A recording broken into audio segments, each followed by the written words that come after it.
ঘূর্ণিঝড় রেমালের প্রভাবে নাকাল রাজধানীবাসী। ভোর থেকে শুরু হওয়া টানা বৃষ্টির কারণে জলাবদ্ধতা সহ নানা দুর্ভোগে সাধারণ মানুষ।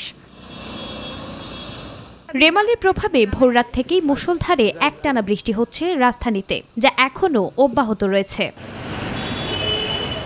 বৃষ্টির সাথে সাথে বাতাসের গতিবেগ বেশি এবং বিভিন্ন স্থানে পানি জমে জলাবদ্ধতা সৃষ্টি হওয়ায় চলাচলে ভোগান্তি বেড়েছে কর্মজীবী, শিক্ষার্থী এবং সাধারণ মানুষের। অতিরিক্ত বৃষ্টি আর বাতাসের কারণে ছাতা নিয়ে যাচ্ছি, কিন্তু ছাতার কোনো কাজ করছে না এবং স্কুলে পরীক্ষা চলতেছে।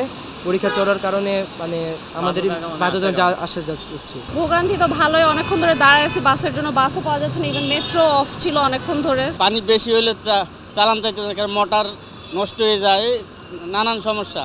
রেমালের প্রভাব কেটে গেলেও আবহাওয়া স্বাভাবিক হতে আরও কিছুটা সময় লাগবে উল্লেখ করে রাজধানী সহ উপকূলীয় বেশ কিছু এলাকায় বৃষ্টিপাত অব্যাহত থাকবে বলে জানিয়েছেন আবহাওয়া বিভাগ।